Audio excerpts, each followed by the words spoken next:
नमस्कार, न्यूज की पाठशाला में आप सभी का स्वागत। मैं हूं सुशांत सिन्हा।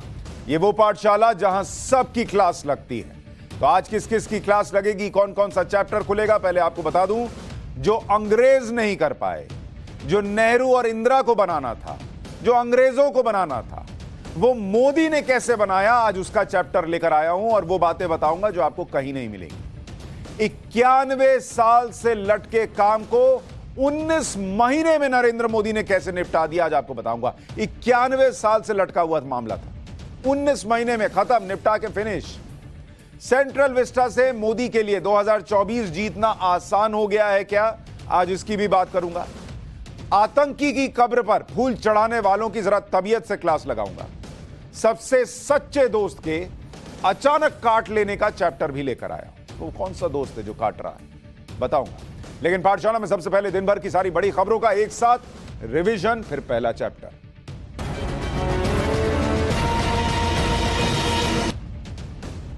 दिल्ली में शराब नीति पर नए खुलासे करने वाले स्टिंग पर भी बीजेपी ने सीबीआई जांच की मांग की है। स्टिंग ऑपरेशन का वीडियो बीजेपी ने जारी किया था। बीजेपी ने कहा है कि दिल्ली बीजेपी के विधायक सीबीआई को चिट्ठी लिखकर स्टिंग में जो बातें कही गई थी वो बोलेंगे कि जरा इसकी जांच कीजिए।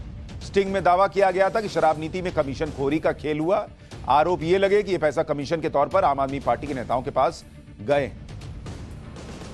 झारखंड के दुमका से विधायक और मुख्यमंत्री जो हैं हेमंत सोरेन, उनके भाई हैं बसंत सोरेन, बहुत ही शर्मनाक बयान दिए। झारखंड में राजनीतिक हलचल के बीच बसंत सोरेन दिल्ली आए हुए थे। तो जब पत्रकारों ने पूछा कि आप दिल्ली क्या करने गए थे, तो कह क्या रहे हैं कि अंडरगारमेंट्स कम पड़ गए थे और यही खरीदने के लिए दिल्ली आए थे। मतलब उनके झारखंड में अंडरगारमेंट्स नहीं मिलते। बीजेपी ने बसंत सोरेन के बयान को संवेदनहीन करार दिया है। पंजाब के अमरगढ़ से आम आदमी पार्टी विधायक जसवंत सिंह के ठिकानों पर आज ईडी ने छापेमारी की। विधायक जसवंत सिंह के जो गज्जन माजरा वाला घर था और उनके जो करीबियों के ठिकाने थे, करीब करीब 16 ठिकाने, वहां पर छापेमारी हुई है।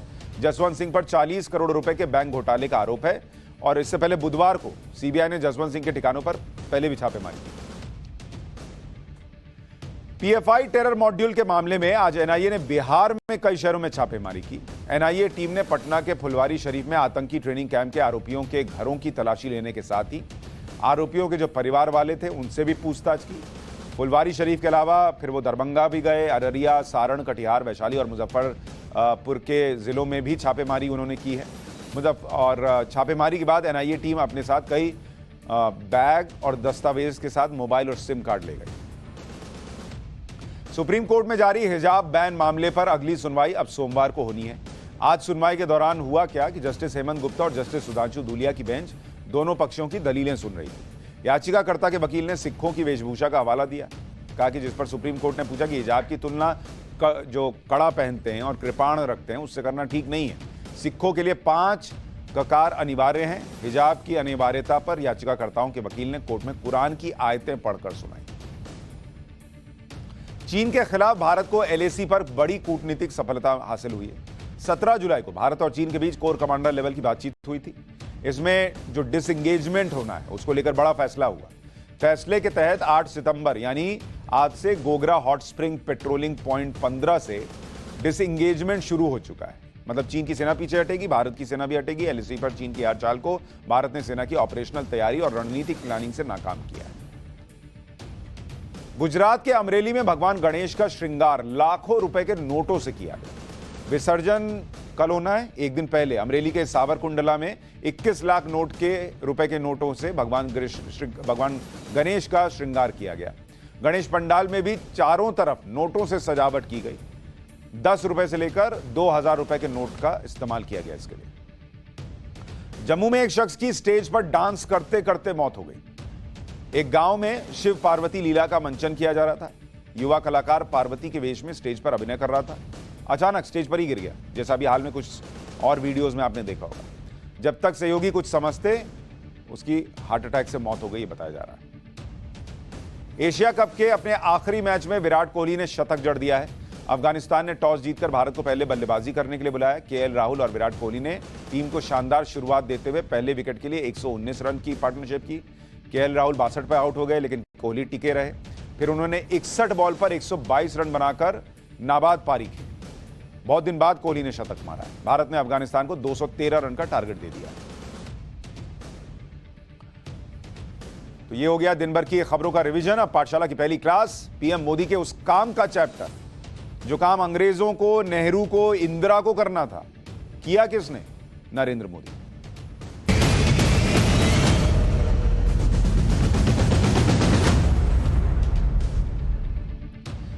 देखिए, आज सेंट्रल विस्टा एवेन्यू की तस्वीरें आपने देख ली। जो आप देख लेते हैं, जो आप जानते हैं, जो थोड़ा बहुत लोग निकाल के बता देते हैं जानकारी, वो तो आपके पास रहती है। पाठशाला में आने का मकसद तब पूरा होता है जो आपको तब वो बातें पता चलें जो कहीं नहीं मिलती। ये चमचमाती तस्वीर आप देख रहे हैं सेंट्रल विस्टा एवेन्यू की, जिसका उद्घाटन प्रधानमंत्री नरेंद्र मोदी ने अब से थोड़ी देर पहले कर दिया है। आज हम आपको वो बातें बताएंगे जो आपको और कहीं नहीं मिलेंगी। प्रधानमंत्री नरेंद्र मोदी को टास्क मास्टर ऐसे ही नहीं कहते। कि नरेंद्र मोदी के लिए कहा जाता है कि वो मिशन मोड में रहते हैं। काम जल्दी जल्दी जल्दी जल्दी देश में जो पेंडिंग पड़े हुए हैं उनको निपटाना है, और ये नरेंद्र मोदी करके दिखा रहे हैं। क्योंकि जो सेंट्रल विस्टा, ये जो आप सेंट्रल विस्टा देख रहे हैं, ये सेंट्रल विस्टा आपको बताऊंगा तो हैरानी होगी कि अंग्रेजों को कंप्लीट करना था, नेहरू को करना था, ना कर पाए। इंदिरा जी को करना था, नहीं कर पाई। उनके बाद वालों को तो भुला ही दे रहा हूं कि छोड़िए, ये बड़े बड़े नाम ले रहा हूं। किया किसने आकर? प्रधानमंत्री नरेंद्र मोदी ने किया। और आपको बता रहा हूं, अभी डिटेल में बताऊंगा, लेकिन इस आंकड़े को अपने जहन में बसा लीजिए। ये जो सेंट्रल विस्टा आप देख रहे हैं, इस सेंट्रल विस्टा का काम, सेंट्रल विस्टा जिसको नरेंद्र मोदी जी का बंगला भी बताया गया था, अब दिख रहा है सबके सामने, आना गया कि बंगला है कि क्या है। ये 91 साल 91 ईयर्स से पेंडिंग था। 91 ईयर्स से पेंडिंग, और मोदी ने, पीएम मोदी ने कितने महीने में कर दिया? 19 महीने में करके दिखा दिया। बॉस, आप सोचिए कि काम करने को, निपटाने को, देश के लिए चीजें करके डिलीवर कर देने के लिए नरेंद्र मोदी की सोच और कमिटमेंट को आप देखिए कि जो 91 साल से नहीं हो पा रहा था, वो 19 महीने में हुआ। और इस 19 महीने के अंदर कोरोना का संकट काल भी था। आप ये भी सोचिए, बीच में कोरोना का पीक आया, और इतना ही नहीं, सेंट्रल विस्टा, इसी सेंट्रल विस्टा को लेकर प्रधानमंत्री पर बहुत हमले हुए, खूब एजेंडा चलाया गया, उसके बारे में बताऊंगा भी। लेकिन बावजूद इसके प्रधानमंत्री नरेंद्र मोदी ने 19 महीने में वो काम करके दिखाया जो 91 साल में नहीं हुआ। 91 साल क्यों कह रहा हूं, अभी बताऊंगा। प्रधानमंत्री नरेंद्र मोदी ने आज इंडिया गेट के सामने कर्तव्य पथ का उद्घाटन किया। शाम 7 बजे पहुंचे। सबसे पहले उन्होंने ग्रैंड कैनोपी में नेताजी सुभाष चंद्र बोस की प्रतिमा का अनावरण किया। नेताजी सुभाष चंद्र बोस की यह मूर्ति 28 फीट ऊंची है। करीब 26,000 घंटे लगे इसको बनाने में। प्रतिमा का अनावरण उसी जगह पर किया जहां 23 जनवरी को नेताजी का होलोग्राम स्टैचू दिखाया गया था। जिस जगह पर नेताजी की प्रतिमा लगी है, वहां 1968 तक किसकी प्रतिमा लगी थी? किंग जॉर्ज की लगी हुई थी। हम आजाद हो गए, 1968 तक दिल्ली के इस मेन पॉइंट पर किंग जॉर्ज की प्रतिमा लगी थी। लेकिन आज पीएम मोदी ने, फिर बाद में हटा लिया, लेकिन वो जगह खाली छोड़ दी, किसी की लगाई नहीं। आज पीएम मोदी ने अंग्रेजों की एक और निशानी मिटाई। इस मौके पर पीएम मोदी ने नेताजी की जिंदगी पर बनी एक डॉक्यूमेंट्री भी देखी। पिछले 19 महीने से यहां काम कर रहे श्रमजीवी कामगारों से मुलाकात की। यह उनका तरीका रहा है। आपको याद होगा, काशी विश्वनाथ गए थे। जिन लोगों ने काशी विश्वनाथ में काम किया, उनके साथ मिलकर काम किया। विदेश जाते हैं, वहां जो लेबरर्स काम करते हैं, उनके साथ मिलकर खाना खाते हैं। अब ये तस्वीरें आपको दिखा रहा हूं जिन लोगों ने सेंट्रल विस्टा में काम किया। क्योंकि बॉस, इन लोगों ने बहुत मेहनत की। जब हम और आप कोरोना के संकट काल में घर में थे, इन लोगों को अलग से सुविधा दी गई कि इनको कोरोना ना हो, आइसोलेट करके रखा गया। लेकिन उस संकट में ये लोग काम कर रहे थे। तो देश के प्रधानमंत्री ने आज उनसे मुलाकात की, उनको इज्जत दी, उनको सम्मान दिया कि तुमने वो 19 महीने में जो मुझे डिलीवर करना था, करने में मदद की, जो 91 साल से नहीं हुआ था। कर्तव्य पथ पर भारतीय इतिहास पर एक प्रदर्शनी भी लगाई गई। पीएम मोदी काफी देर तक इसे भी देखते रहे। फिर कई तरह के सांस्कृतिक कार्यक्रम हुए। इसके बाद प्रधानमंत्री वहां मौजूद लोगों को संबोधित करते दिखे और कहा कि राजपथ अंग्रेजों की गुलामी का प्रतीक था, लेकिन कर्तव्य पथ नए भारत की तस्वीर पेश कर रहा है। अब ये 91 साल 19 महीने प्रोपेगेंडा, उस सब का चैप्टर खोलूं, उससे पहले जरा सा एक बार प्राइम मिनिस्टर को सुनिए। साथियों, आजादी के अमृत महोत्सव में देश को आज एक नई प्रेरणा मिली है, नई ऊर्जा मिली है। आज हम गुजरे हुए कल को छोड़कर आने वाले कल की तस्वीर में नए रंग भर रहे हैं। आज जो हर तरफ ये नई आभा दिख रही है, वो नए भारत के आत्मविश्वास की आभा है। गुलामी का प्रतीक किंग्स वे यानी राजपथ आज से इतिहास की बात हो गया है, हमेशा के लिए मिट गया है। आज कर्तव्य पथ के रूप में नए इतिहास का सृजन हुआ है। जिस सेंट्रल विस्टा का आज प्रधानमंत्री नरेंद्र मोदी ने उद्घाटन किया, उस प्रोजेक्ट के खिलाफ बहुत साजिश हुई। एक से बढ़कर एक झूठ बोले गए, ऐसे ऐसे झूठ जिसकी कल्पना भी नहीं की जा सकती थी। आज जब आप ये तस्वीरें देख रहे हैं, मैं आपको याद दिलाना चाहता हूं, इन तस्वीरों को देखते देखते याद कीजिए कि इस देश में एजेंडा जब चलाया जाता है पॉलिटिक्स के नाम पर, नरेंद्र मोदी को उस कुर्सी से उतारने के नाम पर देश को पीछे खींचने में जब लोग लग जाते हैं बिना सोचे कि देश का नुकसान होगा, तो कैसी कैसी बातें कही जाती हैं, सुनिए। कहा क्या गया था कि प्रधानमंत्री नरेंद्र मोदी अपने लिए घर बनवा रहे हैं। अपने लिए घर है, दिख रहा है घर उनका।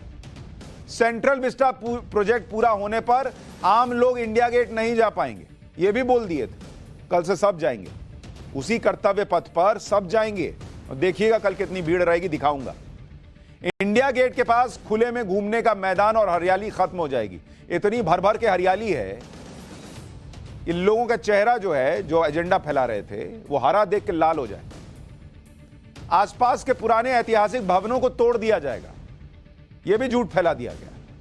सेंट्रल विस्टा के लिए पर्यावरण मंत्रालय ने गलत तरीके से मंजूरी दे दी, यह भी भ्रम फैलाया गया। कोरोना वैक्सीन खरीदने के बदले मोदी सरकार सेंट्रल विस्टा पर पैसे खर्च कर रही है। सेंट्रल विस्टा पर कुल 20,000 करोड़ रुपया खर्च कर दिया, ऐसी ऐसी बातें फैलाई गई। अब एक एक करके सारे झूठ से पर्दा उठाता हूं, और जो मैं आपसे कह रहा था कि क्या नरेंद्र मोदी के लिए 2024 आसान हो जाएगा इन तस्वीरों के बाद, आपको रिलेट करके बताऊंगा कैसे और क्यों यह कह रहा हूं। सबसे पहले आपको बताता हूं कि सेंट्रल विस्टा पर खर्च कितना हो रहा है, क्योंकि कहा क्या गया कि ये जो सेंट्रल विस्टा है, सेंट्रल विस्टा, इसका खर्च क्या बताया गया।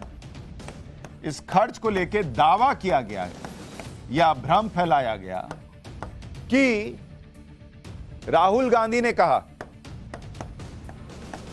उन्होंने कहा कि भाई ये मोदी जी बंगला बनवा रहे हैं और 13,450 करोड़ रुपए सेंट्रल विस्टा पे खर्च हो रहा है, ये राहुल गांधी ने कहा। उन्हीं की अपनी बहन प्रियंका वाड्रा ने कहा, दोनों भाई बहन में आंकड़े का फर्क देखिए। प्रियंका वाड्रा ने कहा कि 20,000 करोड़ खर्च हो रहे हैं, राहुल भैया कह रहे हैं 13,450 करोड़ खर्च हो रहे हैं, प्रियंका मैडम कह रही हैं 20,000 करोड़ खर्च हो रहे हैं। अब आपको बताता हूं इस खर्च की सच्चाई क्या है, और इस खर्च की सच्चाई यह है कि सेंट्रल विस्टा के अभी मात्र 2 प्रोजेक्ट चल रहे हैं। इसका प्रोजेक्ट लंबा चौड़ा है, लेकिन अभी 2 प्रोजेक्ट पे काम हो रहा है, जिसमें एक है न्यू पार्लियामेंट। इस पे कितना खर्च हो रहा है नया पार्लियामेंट बनाने में, 862 करोड़, 862 करोड़। और दूसरा है central vista avenue, central vista avenue, CVA लिख देता हूं, और इस पे खर्च हो रहा है 477 करोड़। तो टोटल खर्च अभी की डेट में कितना हो रहा है 2 प्रोजेक्ट पर, करीब 1340 करोड़ रुपए। ये खर्च हो रहा है इन दो प्रोजेक्ट पर आज की तारीख में जो बन रहा है और बना है। और फैलाया कितना? राहुल गांधी ने कहा 13,450 करोड़ और प्रियंका वाड्रा ने कहा 20,000 करोड़। कोई सिर पैर है? 1339 करोड़ और कहा 13,000 करोड़। सेंट्रल विस्टा प्रोजेक्ट पर झूठ फैलाने में कांग्रेस नेता राहुल गांधी भी काफी आगे रहे। राहुल गांधी ने अलग अलग समय पर ट्वीट कर यह बताने की कोशिश की कि सरकार पैसे बर्बाद कर रही है। आज मैं आपको उनके कुछ ट्वीट्स याद दिलाना चाहता हूं। एक बार तो राहुल गांधी ने ट्वीट कर यह कहा था कि सेंट्रल विस्टा प्रोजेक्ट में 13,450 करोड़ रुपए खर्च हो रहे हैं, जिसमें 45 करोड़ लोगों की वैक्सीन आ जाएगी। वैक्सीन आ जाएगी। दुनिया में सबसे ज्यादा वैक्सीन ठोक दी भारत ने, लेकिन उस वक्त लोगों को बताया गया कि 13,450 करोड़ रुपए जैसे अभी खर्च कर दिए वरना आपकी वैक्सीन आ जाती। 1 करोड़ ऑक्सीजन सिलेंडर खरीदा जा सकता है। 2 करोड़ लोगों को न्याय योजना में 6,000 रुपए दिए जा सकते हैं। आखिरी लाइन में उन्होंने लिखा कि लोगों की जिंदगी से ज्यादा बड़ा प्रधानमंत्री का ईगो है। अब आपको बता दिया कितना खर्च हुआ है। अब पूछिए 1300 करोड़ में कितना क्या आता है। राहुल गांधी का एक और ट्वीट आपको दिखाता हूं। इसमें उन्होंने 2 फोटो भी ट्वीट की। पहली तस्वीर में कोरोना के मरीजों और उनके परिवार वालों को दिखाया गया है जो ऑक्सीजन सिलेंडर के साथ लाइन में खड़े हैं, और दूसरी तस्वीर में इंडिया गेट को दिखाया गया है जहां सेंट्रल विस्टा प्रोजेक्ट पर काम चल रहा है।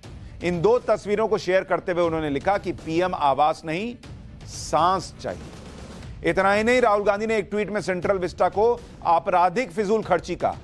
उन्होंने ट्वीट करते हुए लिख दिया था कि सेंट्रल विस्टा आपराधिक फिजूल खर्ची है। लोगों के जीवन को केंद्र में रखिए, न कि नया घर पाने के लिए अपने घमंड को। देख रहे हैं, पूरा फोकस यह बना दिया गया कि जैसे 13,000 20,000 करोड़ रुपया उसी दिन खर्च कर दिए, वरना ऑक्सीजन आ जाता, वरना वैक्सीन आ जाता, वरना ये होता, और अपना घर बनाने के घमंड में सब कर दिए। देखिए अपना घर है, दिख रहा है अपना घर, और कहां 13,000 करोड़ और कहां 1,300 करोड़। राहुल गांधी ने सेंट्रल विस्टा पर 13,500 करोड़ के आसपास की रकम बताई। प्रियंका वाड्रा इससे आगे चली गई। उनका ट्वीट देखिए। प्रधानमंत्री आवास और सेंट्रल विस्टा का खर्च 20,000 करोड़ रुपए है। इसमें 62 करोड़ वैक्सीन डोज आ सकती है, 22 करोड़ रेमडेसिविर आ सकते हैं, 3 करोड़ 10 लीटर के बराबर के ऑक्सीजन सिलेंडर खरीदे जा सकते हैं, 13 एम्स बन सकते हैं जिसमें 12,000 बेड होंगे। 2019 में जब से सेंट्रल विस्टा प्रोजेक्ट का ऐलान हुआ, तभी से यह कोशिश होने लगी कि किसी तरह से इसको डिरेल कर दिया जाए। राजनीतिक विरोध के साथ साथ सेंट्रल विस्टा प्रोजेक्ट को रोकने के लिए हाई कोर्ट और सुप्रीम कोर्ट तक चले गए लोग। फरवरी 2020 में सेंट्रल विस्टा का काम शुरू होते ही दिल्ली हाई कोर्ट ने डीडीए से कहा कि मास्टर प्लान में कोई बदलाव करने से पहले हाईकोर्ट की मंजूरी ले लीजिए। फरवरी 2020 में ही हाईकोर्ट की डिवीजन बेंच ने सिंगल बेंच के फैसले पर रोक लगा दी। 2020 के जुलाई में सेंट्रल विस्टा प्रोजेक्ट पर रोक लगाने के लिए सुप्रीम कोर्ट में याचिका डाल दिए लोग।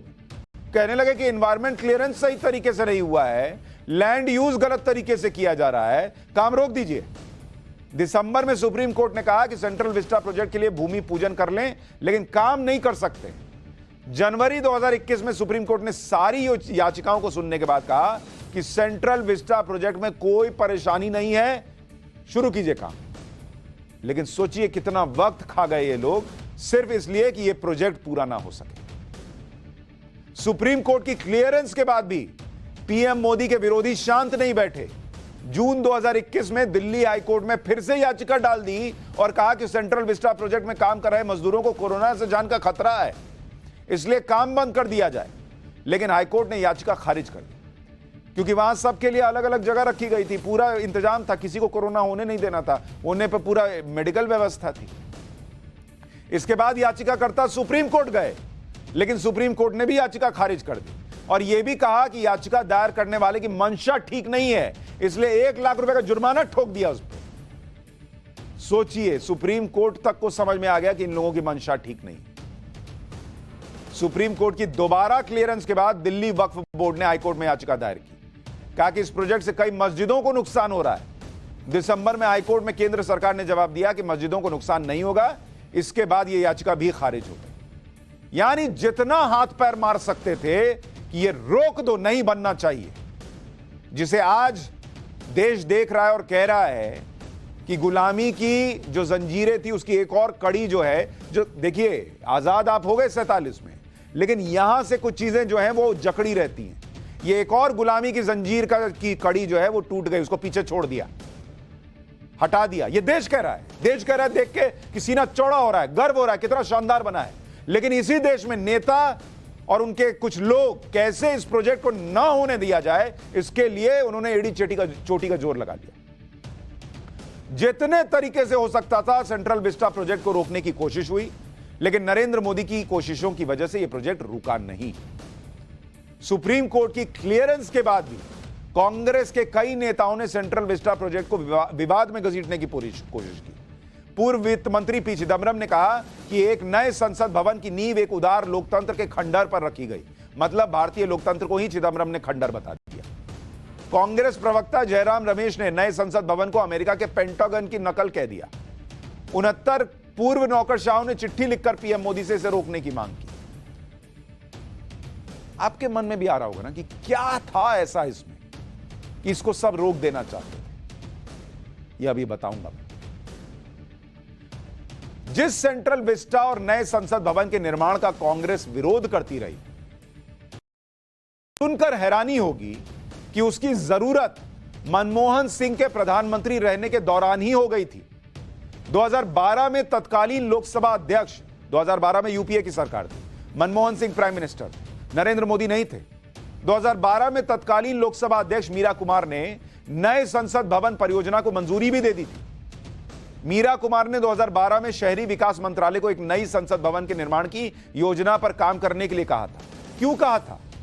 क्योंकि 13 जुलाई 2012 को मीरा कुमार के ओएसडी ने शहरी विकास मंत्रालय को चिट्ठी लिखकर कहा कि संसद भवन में कई जगह दरारें दिखने लगी हैं। बॉस, संसद भवन में दरार आ गई थी। जो लोग विरोध करते हैं, जो सांसद अंदर बैठे रहते हैं, धप से गिर जाता तो देख के नहीं गिरता कि राहुल गांधी के पास मलबा नहीं गिरना चाहिए, मोदी जी के पास गिरना चाहिए। किसी की भी जान को खतरा हो सकता था। और यह बात समझते हुए 2012 में मीरा कुमार ने कहा कि हां, नया संसद भवन बनना चाहिए। मीरा कुमार को की चिट्ठी के बाद शहरी विकास मंत्रालय ने नए संसद भवन के लिए जमीन की खोज भी शुरू कर दी, लेकिन वो खोजते ही रह गए।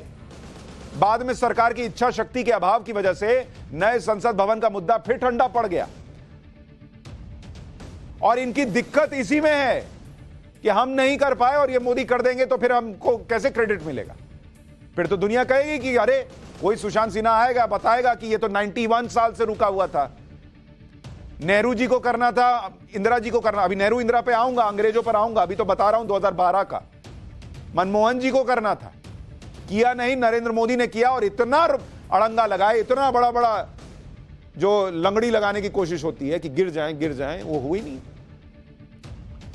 जब नरेंद्र मोदी सरकार आई तब इस पर काम शुरू हुआ।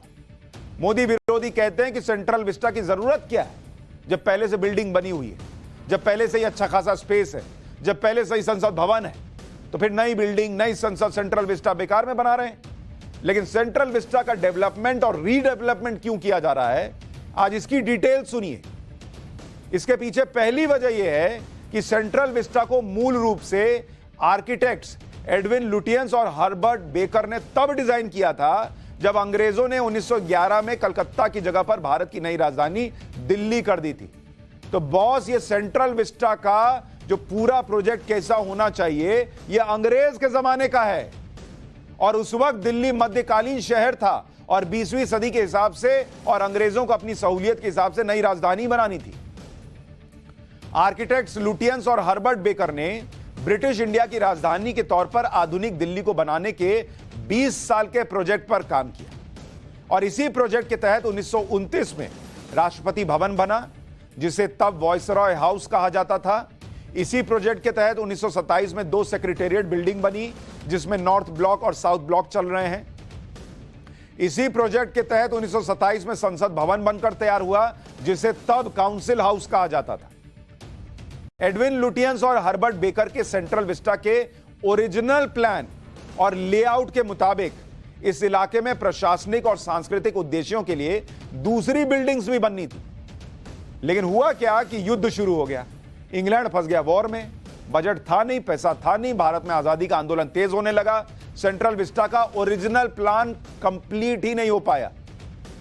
और जो मैं आपसे कह रहा था कि 91 साल के बाद हो रहा है पूरा, 1931 में यह प्रोजेक्ट रुक गया और फिर कभी शुरू नहीं हो पाया, जिसे नरेंद्र मोदी ने आज पूरा किया है। 1947 में जब देश आजाद हुआ और स्वतंत्र भारत की सरकार बनी, तो सेंट्रल विस्टा की इमारतों को ही प्रशासन के लिए इस्तेमाल किया गया, जो अभी तक चल रहा है। इसके अलावा सरकार ने इस इलाके में अलग अलग मंत्रालयों के लिए भी कुछ बिल्डिंग्स बनाई। कुछ मंत्रालयों को प्लॉट अलॉट कर दिए कि वो अपनी अपनी पसंद से बिल्डिंग बना लें। लेकिन आजादी के बाद बनी इन सभी नई बिल्डिंग से तब की मौजूदा बिल्डिंग्स में कोई समानता नहीं थी। 2019 में जब सेंट्रल विस्टा को डेवलपमेंट और रीडेवलपमेंट करने का प्रोजेक्ट शुरू हुआ, तो इसका प्रमुख उद्देश्य यही था कि सेंट्रल विस्टा के मूल डिजाइन और लेआउट को नए मास्टर प्लान से रिस्टोर कर दिया जाए, क्योंकि सेंट्रल विस्टा का ओरिजिनल लेआउट शानदार सिमेट्री है और बेहतरीन डिजाइन में था। अब सेंट्रल विस्टा के मास्टर प्लान का उद्देश्य है कि सेंट्रल विस्टा को इसी सिमेट्री और बेहतरीन डिजाइन में लाया जाए, जिसमें हेरिटेज बिल्डिंग्स का भी ध्यान रखा जाए और दूसरी जगहों का भी ध्यान रखा जाए। एक तो वजह यह हो गई।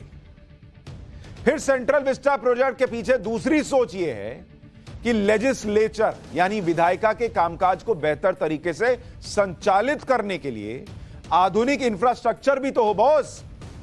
पुरानी संसद कब बनी? 1927 में बनी बॉस। आप सोचिए, जिस संसद भवन में दरारें दिख रही हैं, पुरानी संसद, यह कब की बनी हुई है? 1927 की बनी, 1927 में बनी। सोच रहे हैं, तब के हिसाब से तैयार हुई, आज भी चल रही है। लेकिन आज के आधुनिक दौर में अलग अलग जरूरतें हैं, इसलिए नए संसद भवन की जरूरत काफी अरसे से थी। पुरानी संसद में ज्यादा जगह की मांग की वजह से 1956 में 1956 उसमें 2 फ्लोर जोड़े गए कि भाई 2 फ्लोर जोड़ दो। नया संसद भवन नहीं बना, 1956 में 2 फ्लोर जोड़ दिए गए। लेकिन इसके बाद इसमें कोई बहुत बड़ा निर्माण कार्य नहीं हुआ।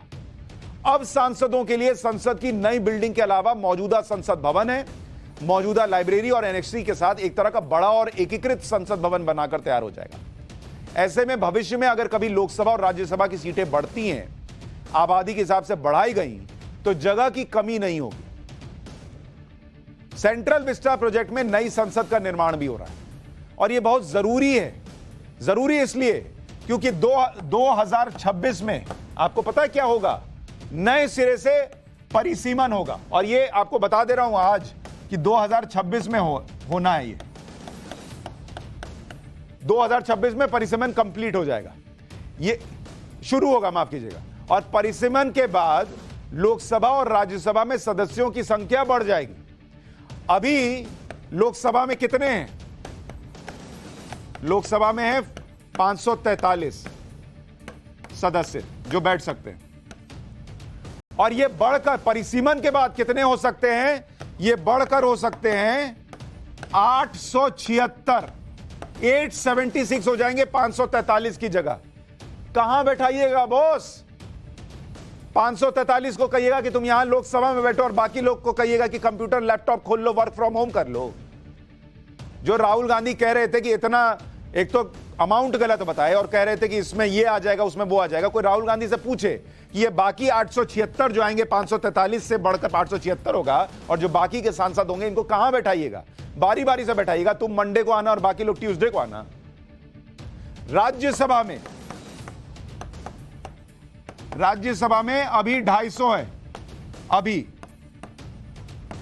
और बढ़कर कितने हो सकते हैं? करीब 400। अब आप बताइए, 150 लोग एक्स्ट्रा होंगे, कहां बैठाइएगा? मौजूदा संसद में इतने लोगों के बैठने के लिए जगह ही नहीं है, जबकि नई संसद में 1200 से ज्यादा लोग बैठ सकते हैं, 1200 प्लस एक साथ। और जो आपको पहले बता रहा था कि 100 साल पहले करीब बनी हुई है, 100 साल के आसपास, तो भूकंप रोधी उस तरह से नहीं है, आधुनिक इंफ्रास्ट्रक्चर नहीं है संसद का, सुरक्षा से जुड़ी हुई बड़ी चिंताएं। और सोचिए 1931 में काम रुका, उसके बाद से नेहरू जी आ गए, इंदिरा जी आ गई, राजीव जी आ गए, अटल जी आ गए, पता नहीं कितने लोग आकर चले गए, किसी को नहीं लगा कि देश को एक आधुनिक संसद भवन तो मिलना चाहिए। 91 साल से लटका हुआ है मामला, नरेंद्र मोदी 19 महीने में पूरा करते हैं। सेंट्रल विस्टा प्रोजेक्ट के जरिए बेहतर कनेक्टिविटी और काम करने की क्षमता को इंप्रूव करने की कोशिश भी की गई।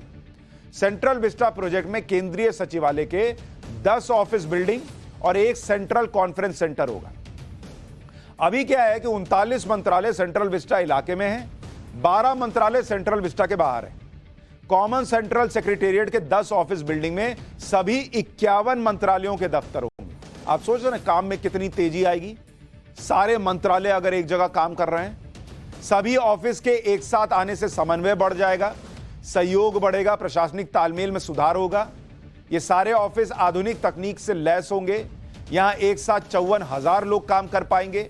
इन सभी ऑफिस को कनेक्ट करने के लिए underground walkway, automated mover, shuttle की व्यवस्था होगी। सेंट्रल विस्टा प्रोजेक्ट में उद्योग भवन, निर्माण भवन, कृषि भवन, शास्त्री भवन, कर्तव्य पथ के दोनों तरफ मौजूद ऑफिसेस का पुनर्निर्माण होगा। इसके अलावा डीआरडीओ और सेना के सभी कार्यालयों को मिलाकर एक रक्षा एन्क्लेव बनाने की योजना है। कुल मिलाकर इस सेंट्रल विस्टा प्रोजेक्ट में भारत सरकार के सभी मंत्रालयों के लिए आधुनिक कार्यालय और कॉन्फ्रेंसिंग सुविधाएं होंगी। सेंट्रल विस्टा प्रोजेक्ट के पीछे काम करने के इंफ्रास्ट्रक्चर को बेहतर बनाने की सोच की।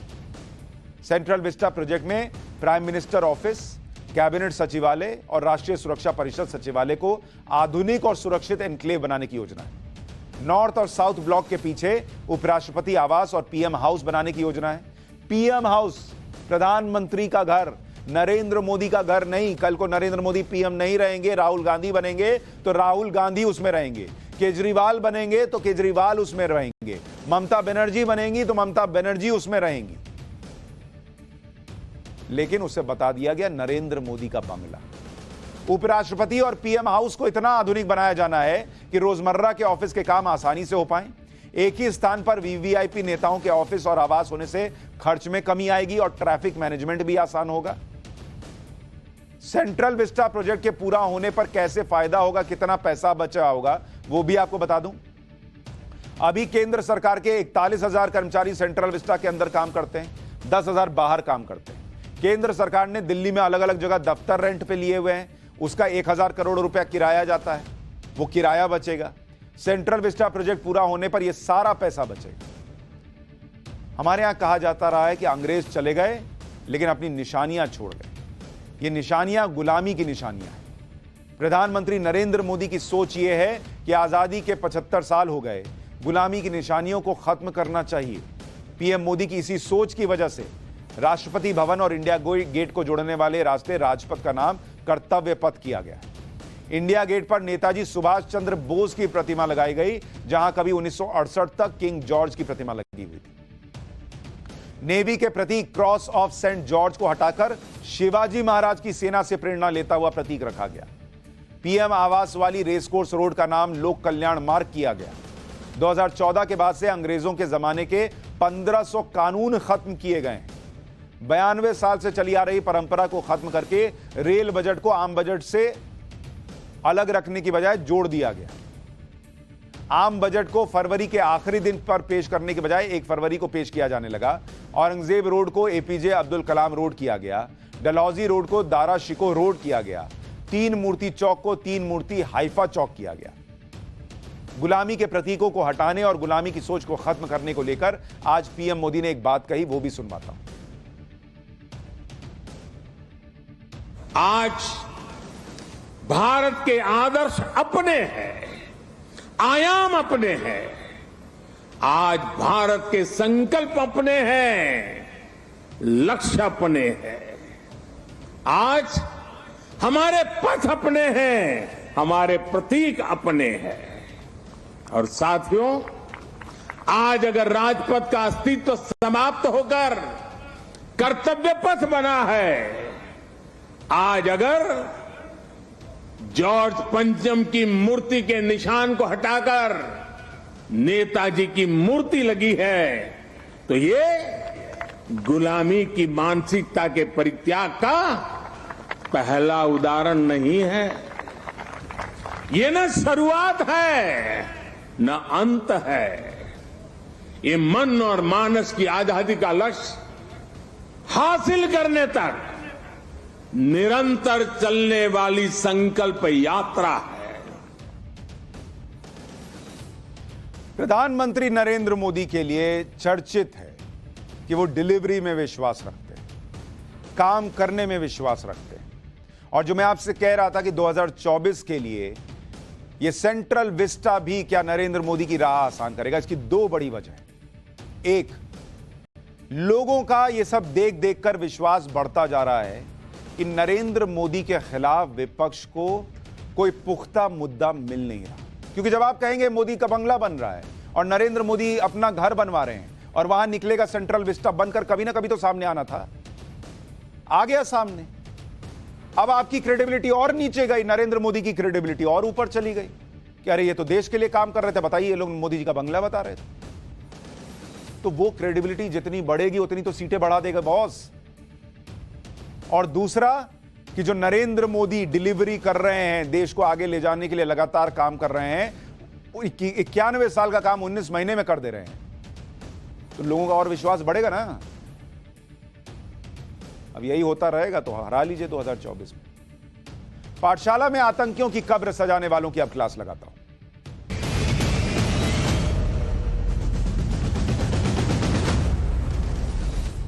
याकूब मेमन को फांसी पर लटकाए हुए 7 साल से ज्यादा हो गए, लेकिन आज भी कुछ लोग हैं जो याकूब मेमन जैसे आतंकवादियों को मरने नहीं दे रहे। वो चाहते हैं कि याकूब मेमन जैसे आतंकियों की दहशतगर्दी वाली सोच जिंदा रहे, इसलिए वो याकूब मेमन की कब्र सजाते हैं। इसलिए वो याकूब मेमन की कब्र को आतंकवाद का माइलस्टोन बनाना चाहते हैं। इस देश का दुर्भाग्य यही है कि यहां कुछ लोग याकूब मेमन जैसे आतंकवादियों की फांसी रुकवाने के लिए आधी रात को कोर्ट खुलवा लेते हैं। कुछ लोग याकूब मेमन जैसे आतंकवादियोों के मरने के बाद भी उसे हीरो बनाना चाहते हैं। यह इस देश में कुछ लोगों में समस्या है। जबकि याकूब मेमन वो शख्स है जिसकी वजह से 1993 के मुंबई सीरियल बॉम्ब ब्लास्ट में 257 लोगों की जान गई। लेकिन इस याकूब मेमन की कब्र को मुंबई में कैसे सजाया गया, वो आपके सामने तस्वीरें हैं। एलईडी लाइट्स लगा रहे हैं बॉस। ये चमकती दमकती कब्र उसी याकूब मेमन की है। कब्र को ऐसे सजाया गया है जिससे ये मजार लगे। कब्र के आसपास बड़ी बड़ी लाइटें लगा दी गई हैं। सफेद मार्बल से इसकी बाउंड्री बनाई गई है। सवाल यह है कि जिस शख्स ने मुंबई को दहलाया, जो कई बेगुनाह लोगों की मौत का जिम्मेदार है, उसकी कब्र को कौन सजा रहा है? कौन चमका रहा है? कौन आतंक को ग्लोरीफाई करने की कोशिश कर रहा है? और कौन आतंकी याकूब को विलन नहीं हीरो दिखाने की साजिश रच रहा है? क्या याकूब मेमन को इस तरह से पेश करने की साजिश थी कि उसने जो किया वो बहुत महान काम था, लोगों को मार दिया, बहुत अच्छा काम किया, और इसके लिए उसकी कब्र को उस तरह सजाया जाए ताकि लोग यहां आकर उसका नाम लें, उसे याद करें, और कुछ लोग प्रेरित होकर फिर वैसे ही बम फोड़ें? याकूब मेमन की मजार पर यह सजावट कुछ महीने पहले की। इससे पहले कब्र की क्या हालत थी, उसके लिए आपको 2 तस्वीरें दिखाता हूं। यह पहले की तस्वीर है जब कब्र पर कोई सजावट नहीं थी, बाउंड्री पर लाल पत्थर लगे हैं, आसपास ज्यादा साफ सफाई नहीं है, बड़ी बड़ी लाइट्स भी नजर नहीं आ रही। यह पुरानी हालत है। अब पुरानी और नई तस्वीर को एक साथ देखिए, दोनों में काफी अंतर है। दोनों तस्वीरों को एक साथ देखकर दिखता है कि आतंकी याकूब मेमन की कब्र को कितना सजाया गया है। पहले सामान्य से दिखने वाली कब्र अब चमकती दमकती मजार जैसी लगने लगी। हैरानी की बात यह भी है कि पूरे कब्रिस्तान में सिर्फ याकूब की कब्र अलग से चमक रही है। उस पर सफेद मार्बल लगा है, बाउंड्री भी बाकी कब्र से बड़ी है। बाकी कब्र की बाउंड्री लाल पत्थर से कवर्ड है, जबकि याकूब को वहां जहां दफन किया गया है वो सफेद मार्बल लगा है। देखिए, जैसे कोई बहुत बड़ा हीरो हो, जैसे कोई बहुत बड़ा क्रांतिकारी हो, बहुत देश के लिए काम किया हो, ऐसे उसको अलग से ट्रीटमेंट मिल रहा है उसकी कब्र को। याकूब मेमन को जिस कब्रिस्तान में परमानेंट जाकर जगह देकर दफनाया गया, वो मुंबई का बड़ा कब्रिस्तान है। यहां दाऊद के परिवार के लोगों को भी दफनाया गया। टाइम्स नाउ नव भारत की टीम जब इस कब्रिस्तान तक पहुंची तो वहां पर बोर्ड पर साफ साफ लिखा था कि 1984 के बाद से यहां किसी भी परिवार को कोई जमीन आवंटित नहीं की जाएगी। क्योंकि मुंबई में मुसलमानों की आबादी बढ़ रही है और इस कब्रिस्तान में दफनाने की जगह काफी सीमित है, उस कब्रिस्तान से आपको एक रिपोर्ट दिखाता हूं। ये फिलहाल हम खड़े हैं बड़ा कब्रिस्तान में, जहां पर याकूब मेनन की कब्र को रखा गया है।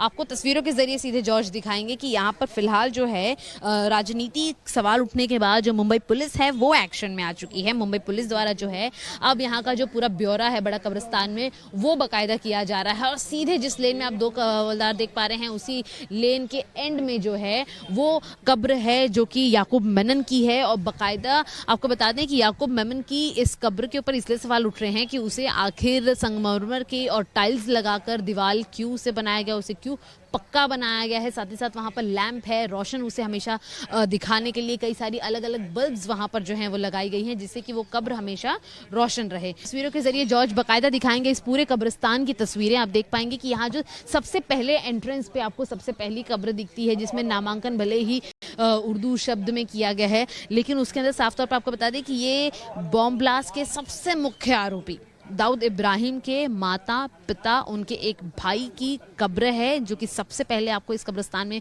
घुसते ही दिखेगी। और इसे भी कहीं ना कहीं एक देख सकते हैं कि एक छोटी बाउंड्री जो है वो दी गई है जो फ्रेश। अब मैं आपको बता दूं कि यहाँ पर कुछ कब्र है जहाँ पर हाल फिलहाल में किसी के पार्थिव शरीर को दफनाया गया है। वहाँ की तस्वीरें आप देखेंगे, यहाँ पर कोई मार्बल की टाइल्स आपको नजर नहीं आएगी, कोई अलग खास दीवार आपको नजर नहीं आएगी।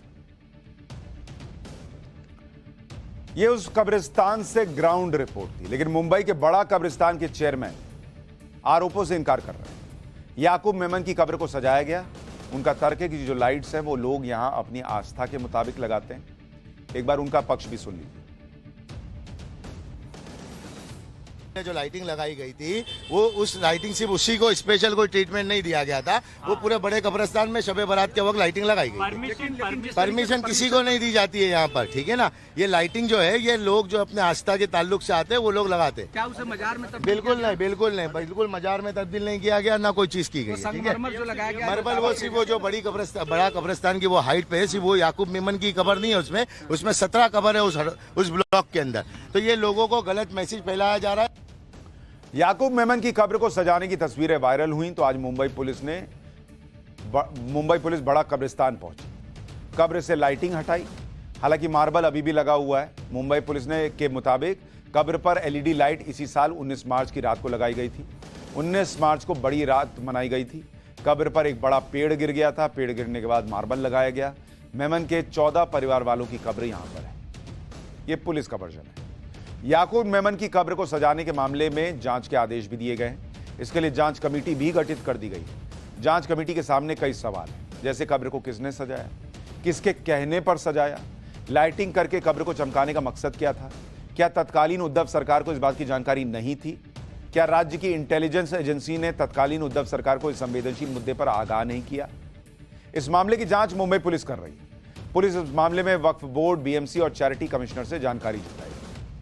याकूब मेमन की कब्र पर सजावट को लेकर बीजेपी उद्धव सरकार को घेर रही है, क्योंकि कब्र पर जब सजावट की गई थी तब महाराष्ट्र में मुख्यमंत्री उद्धव ठाकरे थे। बीजेपी के प्रवक्ता शहजाद पूनावाला ने एक ट्वीट किया। ट्वीट में उस दया याचिका को शेयर किया जो 28 जुलाई 2015 को तत्कालीन राष्ट्रपति प्रणब मुखर्जी को लिखी गई, जिसमें याकूब मेमन की मौत की सजा को कम करने की अपील की गई थी। जिन लोगों ने यह लेटर लिखा था उसमें एमएलए, एमएलसी, पूर्व विधायक, पार्षद शामिल थे। इसमें एक नाम असलम शेख का था, जिसे महाअगाड़ी सरकार में मंत्री बनाया गया था। याकूब मेमन जैसे आतंकियों को हीरो बनाने वालों की कमी नहीं। आतंकियों के हमदर्द में एक नाम नेशनल कॉन्फ्रेंस के नेता और फारूक अब्दुल्ला के भाई शेख मुस्तफा कमाल का भी। उनके लिए याकूब मेमन हीरो है। यहाँ तो मिलिटेंट्स जो यहाँ भी सरगर्म थे, बहुत से लोग, अच्छी खासी आबादी लोगों की, उनको अपने हीरो मानते हैं। वो अपने हीरो मान रहे हैं। यहाँ भी हम जो मिलिटेंट आया, जिस वजह से भी आया, तहरीक को पुरअमन तरीक़ेकार इनको ज़िंदा रखने के लिए हैं, उन्होंने शिद्दत का रास्ता इख्तियार किया है। उसके बावजूद भी लोग उनको पसंद करते हैं। इसमें क्या करेंगे आप। इसी तरह बॉम्बे में भी है। छोटी बात नहीं है। चाहे वो मौक़िफ़ सही हो या गलत हो, जान देना छोटी बात नहीं है। ये मर्द ही दे सकता है जान। बिला के सच्चाई सामने आ ही जाती है। लोगों को अगर मर्द ही जान दे सकता है, यह भी बता देते कि जान ले कौन सकता है। 257 लोगों की जान लेने वाला इनके लिए बहुत बड़ा मर्द है। हमारे देश में आतंकियों के शव उनके परिवार को सौंप दिए जाते हैं, फिर आतंकियों के हमदर्द उनके जनाजे को भीड़ जुटाने का इवेंट बना देते हैं। जनाजे पर भीड़ जुटाकर आतंकियों के पक्ष में माहौल बनाने की कोशिश की जाती है। यह सब बंद होना चाहिए। अमेरिका जैसे देशों से सीखना चाहिए। अमेरिका ने पाकिस्तान के एबटाबाद में छिपे सबसे खूंखार आतंकी ओसामा बिन लादेन का खात्मा किया तो ओसामा के शव को किसी जमीन पर नहीं दफनाया, बल्कि उसे समुद्र की गहराई में ले जाकर डाल दिया। लादेन को उत्तरी अरब सागर में दफनाया गया। ऐसा इसलिए किया गया क्योंकि अमेरिका यह जानता था कि अगर लादेन की किसी कब्रिस्तान में उसको दफनाया जाएगा, उसकी बॉडी को, तो उसकी कब्र को भी कोई ना कोई मजार बनाने वाला मिल जाएगा। वहां आतंकी उसकी इबादत करने लगेंगे, वहां आतंकियों का मजमा लग जाएगा, वहां लादेन को हीरो बनाकर पेश किया जाएगा। अमेरिका नहीं चाहता था कि जमीन पर लादेन का कोई भी निशान बाकी रहे, इसलिए उसको ऐसी जगह दफनाया, जाओ समुद्र में ढूंढो कहां दफनाया। इसी तरह अमेरिका ने जब आतंकी संगठन ISIS के सरगना अबू बकर अल बगदादी का खात्मा किया, तब भी उसके शव को किसी को नहीं दिया। अमेरिका ने लादेन की ही तरह बगदादी के शव को भी समुद्र में दफन कर दिया, जिससे बगदादी के समर्थक उसकी कब्र को मजार बनाकर उसे कोई हीरो ना बना दे। लेकिन हमारे यहां याकूब मेमन की कब्र के आसपास LED लग रही है। LED लगाने से आतंकी नहीं चमक जाता बॉस, सोचिएगा। पाठशाला में आज के लिए इतना।